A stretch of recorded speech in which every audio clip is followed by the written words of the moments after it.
Leandro Santoro es candidato a legislador porteño por Es Ahora Buenos Aires. ¿Te preocupa esto? Mucho, mucho. La escalada de los discursos del odio, inevitablemente, Rolando, termina en violencia. Porque además es el clima de época, incentivado por el discurso del presidente, pero después empieza a filtrar también en las instituciones de la democracia, lo que vimos la semana pasada en el Congreso de la Nación. Diputados que se agreden físicamente dentro del recinto. Después creo que también, hay una característica de estos gobiernos de ultraderecha, que es la irresponsabilidad. Ellos hablan como si las palabras no tuviesen consecuencia, como si las reglas del juego del Twitter se pudieran aplicar un a día la dice vida una real. cosa y otro día la contraria. Total. Y eso va generando un clima de convivencia más áspero, más agresivo, que puede terminar que va a terminar inevitablemente con una situación violenta. Ojalá que el presidente se dé cuenta que no es un panelista de televisión, que es el presidente de la República. Ojalá el gobierno se dé cuenta que tiene que por eso. Pero ahí abajo, primero, ¿quién lo frena? Primero él. Y después todos los que están abajo, como te decía recién, que se den cuenta que esto es un país. Y que es un país democrático, es una república democrática donde no hay lugar para la intolerancia. Pero ¿en qué punto se ataca a una investigadora del CONICET, de una disciplina muy precisa, muy sofisticada, que no tiene que ver con la política, no tiene que ver con nada de las cosas que a ellos les generan demonios, y se la convierte poco menos que en un personaje detestable que merece que le vayan a romper la casa? No es cierto que no tenga nada que ver con lo que ellos combaten. Ellos combaten... Sí, la universidad pública. Contra la universidad, pero también contra la ciencia. Pero no en vano en el mundo se lo llama terraplanista, porque son tipos, muchos de ellos, algunos diputados nacionales, que sostuvieron que la Tierra es plana. Bueno, por eso, entonces es cambalache, lo mismo ocurre con un profesor. Es que muchas veces uno escucha, incluso en los Estados Unidos, ¿no? El ministro de Salud de los Estados Unidos, el señor Kennedy, ministro de Salud de Donald Trump, salió a decir que no cree en la eficacia de las vacunas. Sí, y ahora tiene que lidiar con un brote de sarampión. Entonces está proponiendo hacer actividad física y no vacunar a los pibes. Entonces estamos en un mundo donde la posverdad se instaló, la irracionalidad aparentemente garpa en términos del entretenimiento político, pero no tiene nada que ver con los valores democráticos que nuestra sociedad tiene. Nuestra democracia, Rolando, es una democracia que se construyó sobre la base de la tolerancia, el respeto a la diversidad y la convivencia pacífica. El presidente de la Nación... discutir y no pasar al acto. Por supuesto.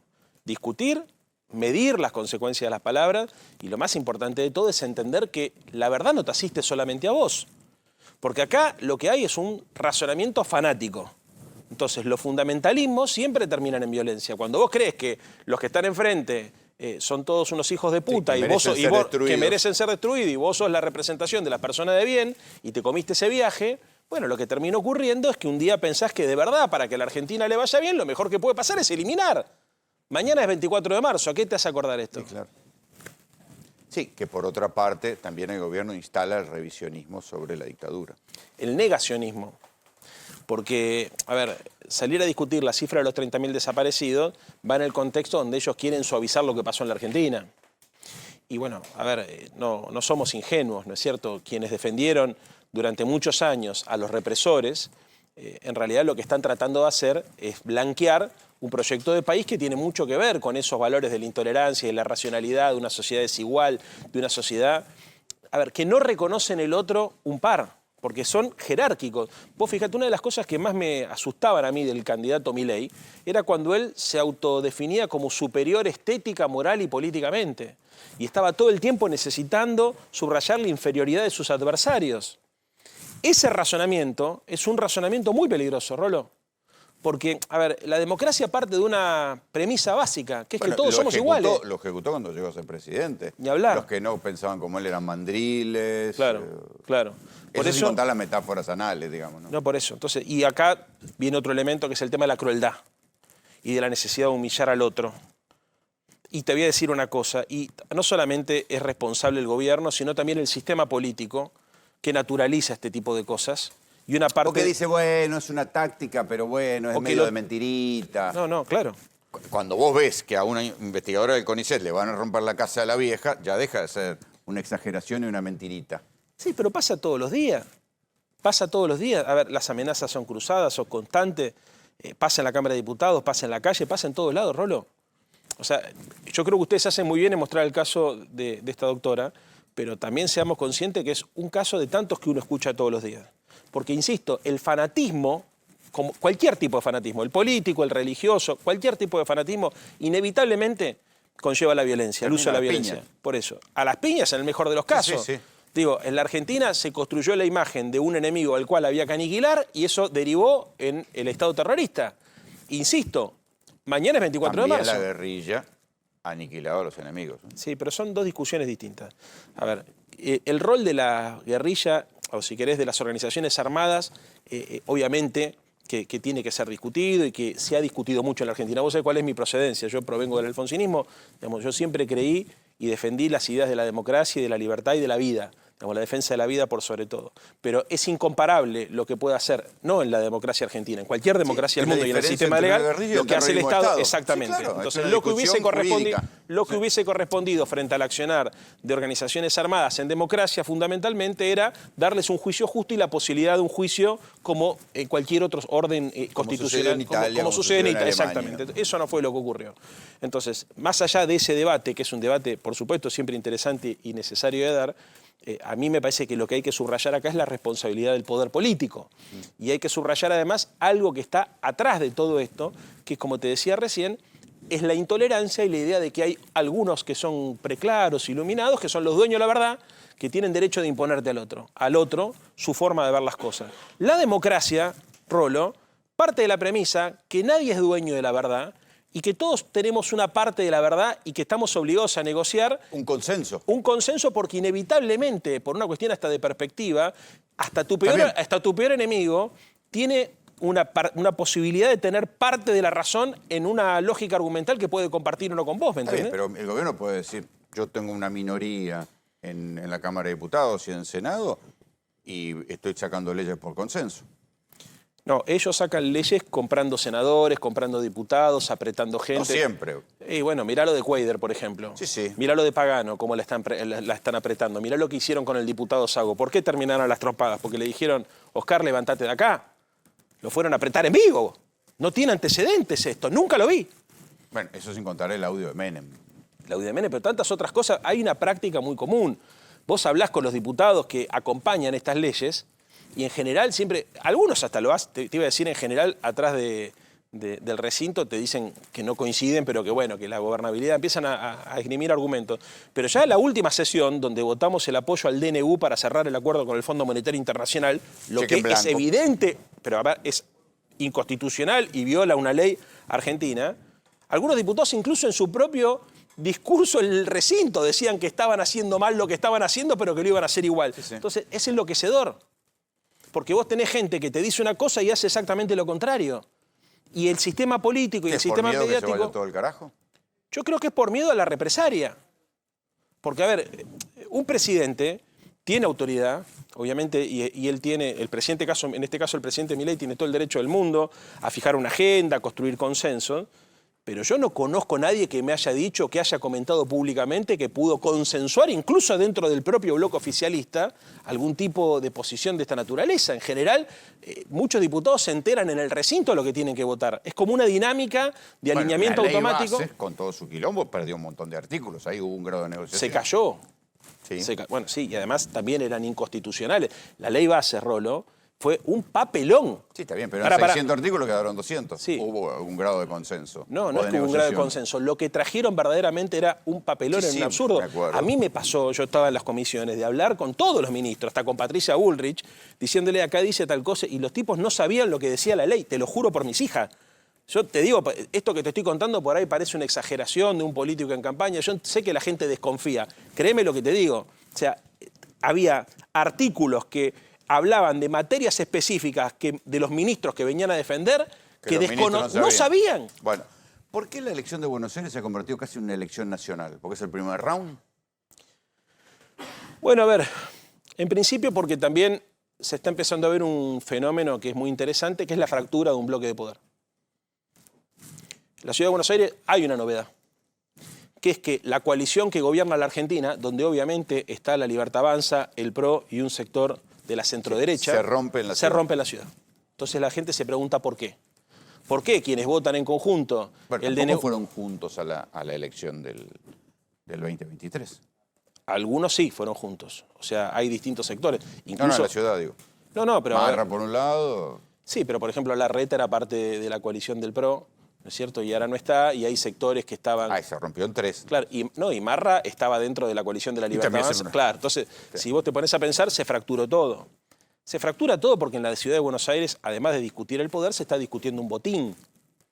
Y porque todo el mundo se da cuenta que el abandono de esta ciudad obliga incluso a los socios de Jorge Macri a mostrarse como opositores al gobierno que ellos integran. Es muy raro lo que está pasando acá. ¿La ciudad tiene problemas de plata? No tiene problemas de plata. No. Digo, las provincias tienen, porque le cortaron fondos.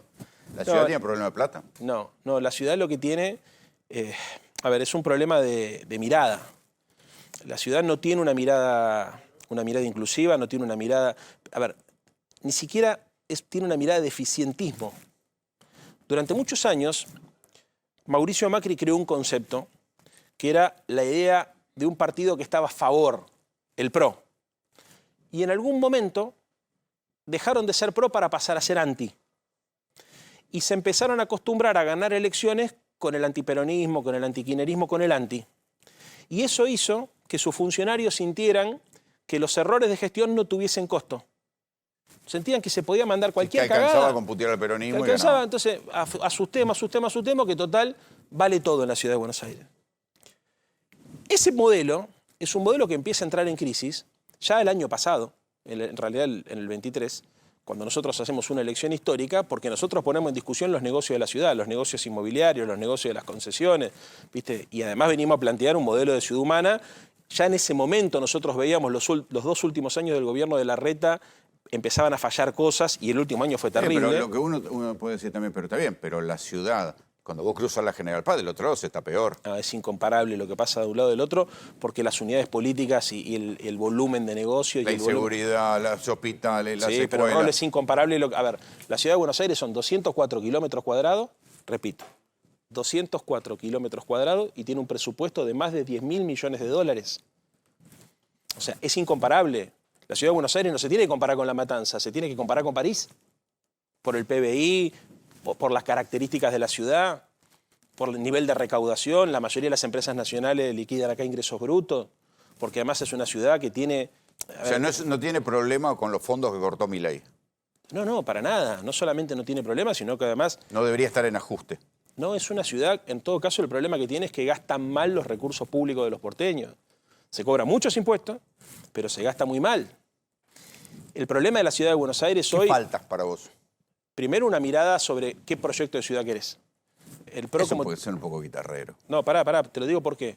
Para que se entienda concreto. Y no es guitarrero, más bien todo lo contrario. Nosotros propusimos un proyecto para remodelar el microcentro, para transformarlo en un barrio residencial para estudiantes. ¿No están haciendo eso? No. Lo hicieron sin contraprestación. Dan beneficios fiscales a los bancos para que remodelen las viejas oficinas que usaban antes de la pandemia y los utilicen ahora como pisos de lujo. ¿Te das cuenta cómo la visión de la ciudad es importante, Rolo? ¿Entendés lo que digo? Una cosa es mirar los negocios, otra cosa es mirar la gente. Tomaron nuestro proyecto, que decía, muchachos, después de la pandemia el microcentro cambió, hay muchos metros cuadrados vacíos, que el Estado le dé beneficios fiscales a esas empresas, pero que las empresas se comprometan a poner esos departamentos en un parque de alquiler para personas comunes. No, ni siquiera Airbnb, lo que nosotros decíamos, hay una crisis de vivienda, aprovechemos esta oportunidad. La ciudad toma nuestro proyecto, da esos beneficios fiscales, lleva adelante el programa, pero en lugar de ponerle la condicionalidad del beneficio de la sociedad, lo pone sin condicionalidad. Entonces, explícame vos cuál es el sentido de que los porteños le paguemos, por ejemplo, al Banco Santander, la posibilidad de que refaccione sus oficinas para que después termine siendo un emprendimiento de lujo. ¿Cuál es la explicación? No, ninguna. Entonces, ¿te das cuenta cómo es un problema de visión? Yo no soy guitarrero, no digo boludeces, no vengo a improvisar, yo estudio, sé lo que te estoy diciendo. Estos tipos miran los negocios, no miran a la gente. Y te puedo asegurar que con todo es igual. Permanentemente nosotros estamos denunciando esto. Todo lo que fue el código urbanístico, la discusión con Larreta durante muchos años, ¿con qué tenía que ver? Y con la necesidad de apostar a un mercado especulativo para transformar metros cuadrados en dólares, como un sector de la economía argentina no podía dolarizar sus activos.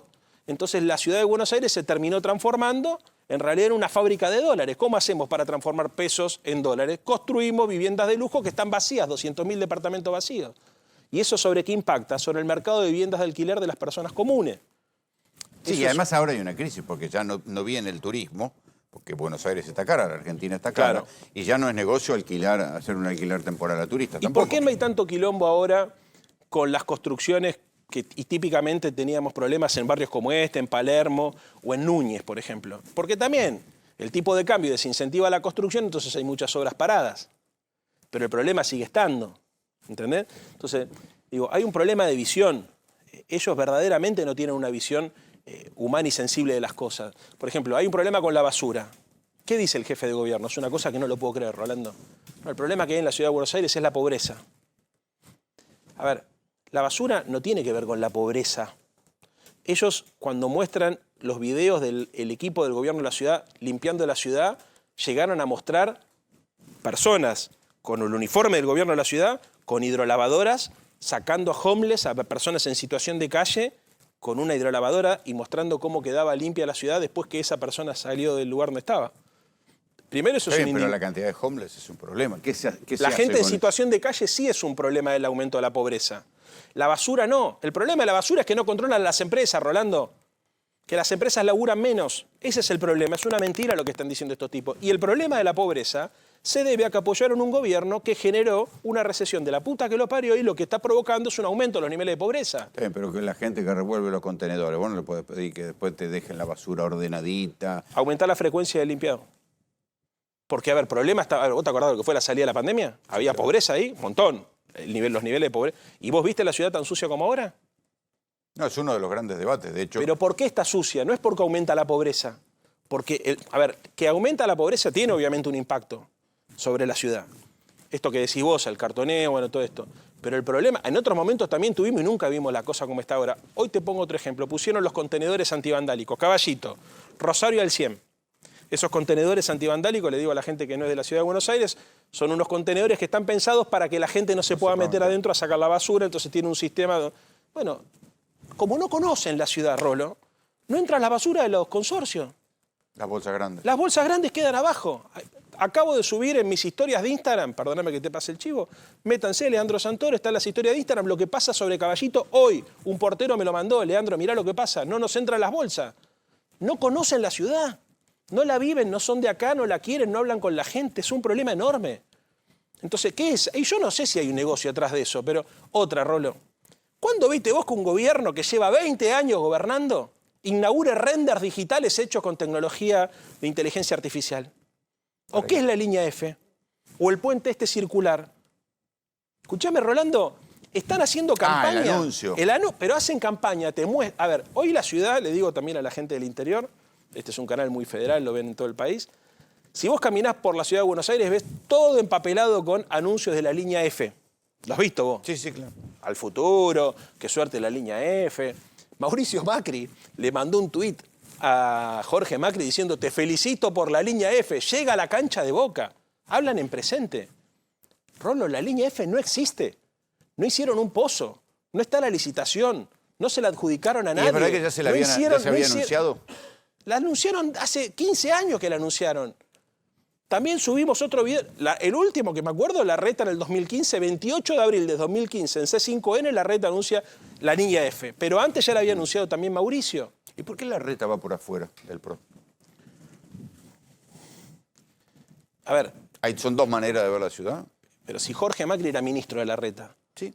No, a ver, yo creo que lo que está pasando acá es que están peleando por el mismo botín, como dijo Patricia Bullrich. Y pongo el ejemplo de Patricia Bullrich porque fue ella el que lo dijo y nadie la desmintió. ¿Entendés? A ver, es muy raro lo que pasa en la ciudad de Buenos Aires porque Horacio lo pone a Jorge como ministro de gobierno, siendo que Jorge en ese momento era intendente en ejercicio. Pidió licencia. No pasa en ninguna ciudad del mundo esto.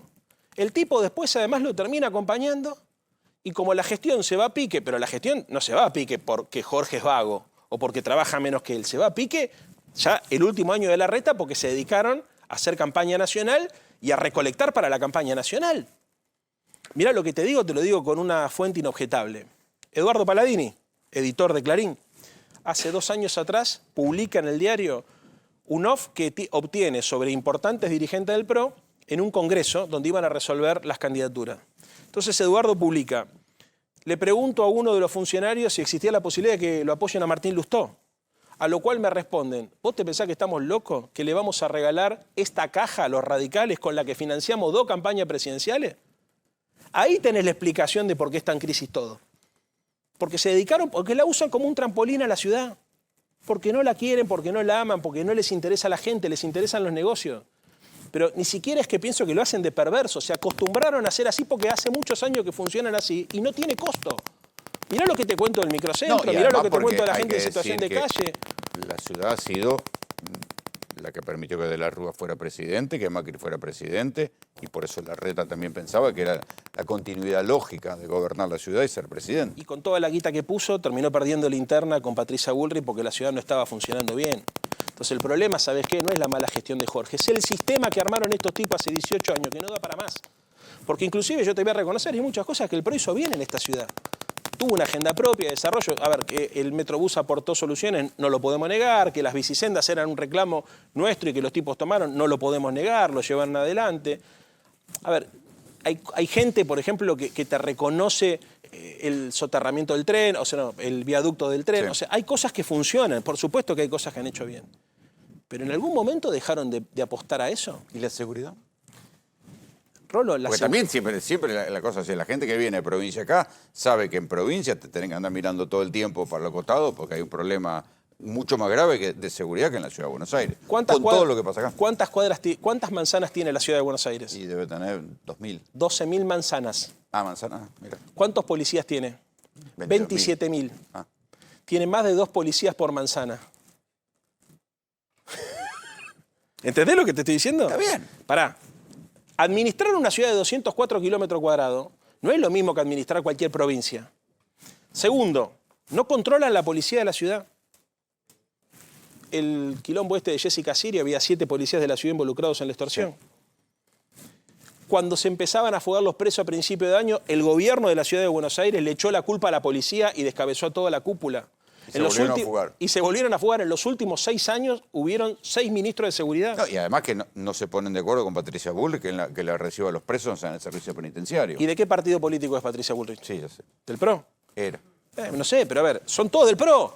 Patricia Bullrich, por lo menos, más allá de que está más cerca... No, es que esa discusión era con el albertismo, que decía que no le reciben los presos, pero continuó con Patricia Bullrich. Y después la otra cosa que es insólito, Rolo. La gente desconoce que muy cerca de su casa, porque hay 100 cárceles clandestinas, hay un centro de detención con presos comunes, muchos de ellos muy peligrosos. Claro. Es una cosa... A ver, yo te hago una pregunta, algunos Rolo. Con condena, ¿eh? Muchos con condena y algunos con condena de homicidio. ¿Me puedes explicar qué esperan estos tipos para hacer lo que tienen que hacer? ¿Qué necesitan? ¿20 años más para hacer? ¿Por qué no construyen una cárcel? Pregúntaselo a Larreta y pregúntaselo a Macri y a Patricia Bullrich. Porque no da rédito construir una cárcel. Está construyendo una en Marcos Paz. Claro, están ampliando. Ya habían tenido... Supuestamente la tendrían que haber entregado ¿Por qué en el 2020. no se hacen cargo de Devoto? Bueno, porque justamente ahí, ni eso yo coincido, Devoto se tiene que trasladar. O sea, ¿Tampoco se traslada? Por supuesto. Para eso estaba Marcos Paz pensada. Es tan pensada. grotesco lo de Devoto, sí, que enfrente a la cárcel hay una academia de esgrima tumbera. Sí, ya sé. Yo daba clase en Devoto. Por la UBA. UBA. ¿Esgrima tumbera? ¿Daba clase? No, boludo. Ah. Es lo que falta. Te pido que me hagas una exhibición, si es así. No, daba clase en el CUD. Yo, sí. Claro, contémosle a la gente. Yo fui docente durante 10 años del centro, en realidad de la UBA, y fui al centro universitario de Devoto, conozco perfectamente y además ya dejé de ir porque ya no me dan los tiempos, pero ya al final yo era conocido, salía de la cárcel y me agarraban todos los vecinos. A putearte. Y para decir, no, pero a ver, y eso, a ver, el PRO tomó esa agenda, lo hicieron bien. Ellos se dieron cuenta que había que trasladar la cárcel y de hecho, con Macri presidente, porque también no nos olvidemos que en algún momento acá gobernó Macri, Horacio y María Eugenia de la provincia de Buenos Aires, ellos 3 tenían mucha capacidad para resolver quilombos como esto con mucha velocidad. Y en ese momento habían asumido... Así se hizo el Paseo del Bajo. Claro. Paseo del Bajo... Y el viaducto. Paseo del Bajo que se hizo dándole el tramo más caro al primo hermano de Macri como constructor. ¿Por qué no se hace subte? Porque no pueden coimear a las empresas ni darle a las empresas amigos de ellos. Hicieron el Paseo del Bajo porque se lo dieron a Calcaterra. ¿No? Primo. Bueno, muy bien. Dicho lo cual, continúo con el tema de la cárcel, tendrían que haber ampliado la cárcel de Marcos Paz, para lo cual tenían guita, qué sé yo, y ahí tendrían que haber trasladado, como se había comprometido el PRO, la cárcel de Devoto, y tendría que haber ampliado un poco más para poder empezar a relocalizar precios, siempre con la lógica de que la ciudad necesita la transferencia plena de facultades tal cual la autonomía así lo reclama. No lo hicieron. Pero en 18 años tampoco pensaron un sistema para alojar presos en alcaldías. Digo, hay un montón de terrenos en la Ciudad de Buenos Aires que son muy aptos para eso, que podrían haberlo hecho. No lo hicieron porque los tipos en realidad hacen solamente lo que les sirve para la campaña o lo que le indica el focus group. Todo está pensado en términos de focus. ¿Por qué no hicieron subte? Porque va por abajo, porque demora, porque las empresas que ellos conocen no hacen subte. ¿Me entendés? Entonces tienen que contratar eso. Pero el Buenos Aires ha perdido un tiempo hermoso en Santiago hoy tiene más subte que la Argentina. Río de Janeiro creo que tiene más subte que Buenos Aires. Claro, México. México ni hablemos. Sí. Cuando Argentina Buenos Aires fue la primera ciudad que tuvo subte en toda América Latina. Sí. ¿Sabés lo que hay que hacer antes? Que para mí es clave.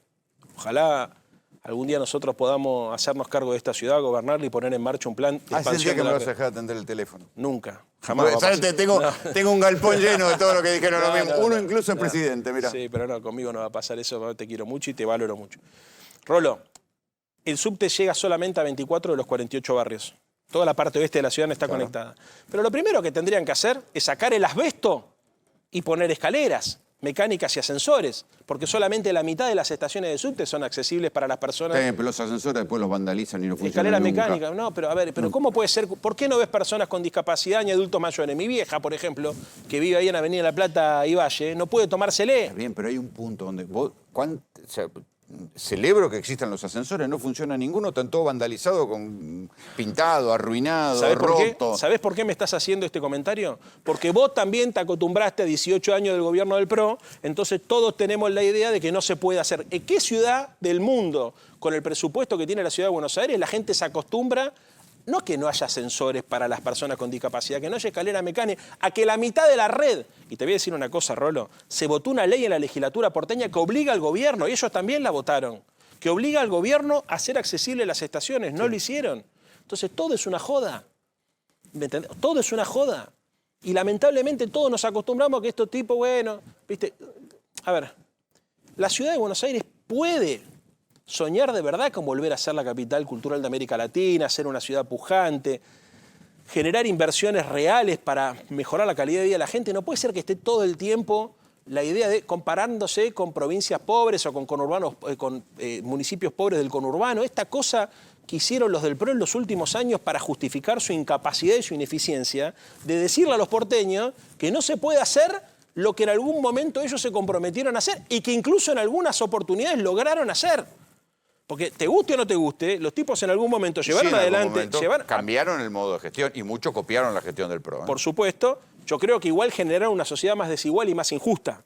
Pero que me entienda esto la gente. Yo puedo tener diferencias ideológicas con la derecha, pero puedo reconocer valores... Una cosa bien hecha. Claro, ¿me entendés? Puedo decir, che, no sé, el subte tendría que llegar, en vez de, no sé, hacer la línea F, tendrían que hacer la G para tratar de aliviar también a otro sector de la Ciudad de Buenos Aires o expandir todo más hacia el oeste. Pero eso es una discusión política legítima.